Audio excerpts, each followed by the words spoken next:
अस्सलाम वालेकुम नाज़रीन, पल पल न्यूज के न्यूज रूम से मैं हूं आपके साथ नदीम अकरम। दोस्तों, जंग का 83वां दिन है और 83वें दिन पर बेंजामिन नेतन्याहू जो है पूरी तरीके से बेबस नजर आ रहा है और बेबस इस कदर हो चुका है जब भारी नुकसान इजरायली सैनिकों को लेकर के पहुंच रहा है। जहां हिजबुल्लाह, हमास, यमन के हमलों से पूरी दुनिया खौफजदा हो चुकी है और इजराइल के दिल में दहशत बैठ चुका है कि यह जंग अगर लंबी खिंची तो वो पूरी तरीके से जमीन पर आ जाएगा। और जमीन पर आने से पहले जब बयान दिए जा रहे थे इजराइल के मंत्रियों की तरफ से, तो साफ तौर पर आरोप चीन और रूस के ऊपर लगा रहा था कि चीन हमास की मदद कर रहा है, चीन के हथियार जो हैं वो हमास के पास मौजूद हैं और यही जो है रूस हिजबुल्लाह को पूरा सपोर्ट कर रहा है। और अब ये तेवर जो हैं बिल्कुल बदल चुके हैं। अब बेबस नेतन्याहू चीन और रूस पर ही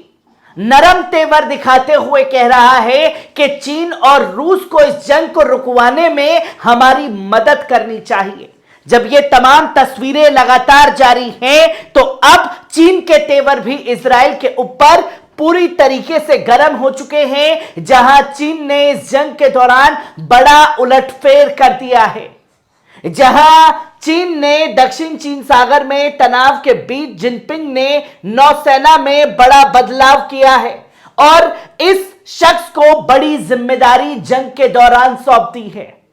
जिससे खलबली मची हुई है कि आखिरकार इस जंग के दौरान ही यह कदम क्यों उठाना पड़ा है चीन को, जिसकी तस्वीर लोगों के सामने है। जहां न्यूज 18 ने साफ तौर पर बताया कि इजराइल से चीन जो है वो जंग लड़ेगा, नहीं तो इनडायरेक्टली वे में यमन या किसी और देश को सपोर्ट करके इजराइल से पूरी तरीके से इस जंग में भिड़ेगा।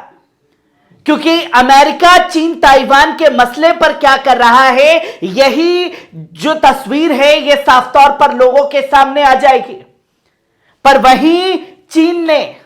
जो कि न्यूज 18 ने साफ तौर पर बताया कि चीन ने 5000 टैंक और 600 जहाज तैयार कर लिए हैं, इजराइल को रोकेगा चीन।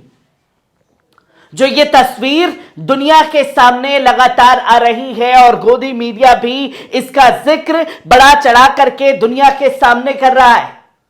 और ये बता रहा है कि ये सीधे तौर पर जंग लंबी खिंचने जा रही है और सीधे तौर पर ये महाशक्तियों का टकराव जो है देखने को मिल सकता है इस जंग के दौरान।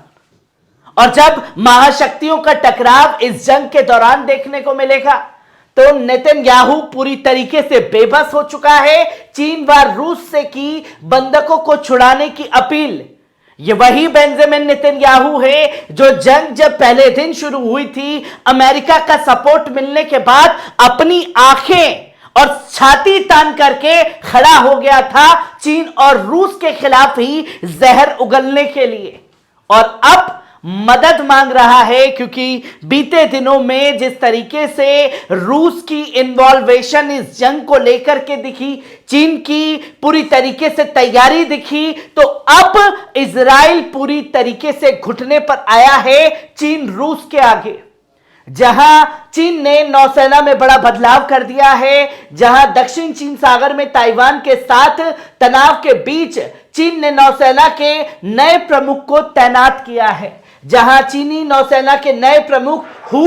होंगिमिंग को चीन के राष्ट्रपति शी जिनपिंग की मौजूदगी में यह पद सौंपा गया है। क्योंकि लाल सागर में भी जंग का दायरा लगातार बढ़ रहा है और ऐसे में लाल सागर में सिर्फ 2 ही जहाजों को जाने की इजाजत यमन द्वारा दी गई, जहां एक चीन और रूस के ही जहाज पार हो पाए और इस बीच जो भी देश का जहाज इजराइल की तरफ या इजराइल से आता हुआ दिखाई दिया, उसी को यमन ने टारगेट करके उड़ाने का काम किया है। तो वहीं शांति के लिए हमास का खात्मा होना जरूरी है। बेंजामिन नेतन्याहू ने फिर दोबारा अपनी दलीलें जो हैं वो सामने रखी और कहा कि प्रधानमंत्री नेतन्याहू ने कसम खाई है, वही कसम जो जंग के पहले दिन पर खाई थी कि बाइडेन की कसम हमास को कर देंगे खत्म। और जंग का 83 दिन है और अभी तक ना हमास खत्म हुआ है और कौन खत्म हो रहा है इस जंग के दौरान और किसे खत्म किया जा रहा है यह भी लोगों के सामने है कि कैसे फिलिस्तीनियों का नरसंहार कर रहा है बेंजामिन नेतन्याहू और हमास के जो मुजाहिदीन हैं वो चुन चुन करके इजरायली सैनिकों को ही खत्म और उनका खात्मा करने पर लगे हुए हैं। जहां आप देखें कि ये बड़ी वजह जो है अमेरिका ने खास तौर पर बताई और इसी के साथ साथ ये देखना जरूरी है कि गाजा के अंदर भूख से तकरीबन 3,78,000 लोग जूझ रहे हैं, जहां 3,78,000 लोगों के पास खाने की किल्लत है, वहां खाना उनके पास नहीं पहुंच पा रहा है। जहां यूएन ने यह डाटा दुनिया के सामने रखा है, वहीं जंग के बाद पहली बार सामने आया है याहिया सिनवार का बयान, जहां बोला है कि हम हार नहीं मानने वाले हैं और ना ही हम पीछे हटेंगे, क्योंकि इससे पहले मध्यस्थता कराई जा रही थी इजिप्ट को सामने लाकर के इजराइल द्वारा, और इजराइल जो है वो ये कहता हुआ दिखाई दिया कि हम याहिया सिनवार और हमास के नेता को दूसरी जगह जाने की इजाजत दे देंगे, हम कोई हमला नहीं करेंगे, उसके शर्त में आपको जो है हमारे जो लोग बंधक बनाए गए हैं उन्हें छोड़ना पड़ेगा। और साफ तौर पर याहिया सिनवार ने कह दिया और हमास की तरफ से भी बयान जारी कर दिया गया कि हम इस जंग में पीछे हटने वाले बिल्कुल नहीं हैं। जो तस्वीर दुनिया के सामने आई है वही हमास की कैद में है इजरायली, जहां इजरायली प्रधानमंत्री ने यह भी कहा कि रूसी राष्ट्रपति व्लादिमीर पुतिन से बात की है, उन्होंने गाजा पट्टी में हमास और संगठनों की तरफ से बंदी बनाए गए रूसी नागरिकों की ओर से हस्तक्षेप करने का अनुरोध किया है।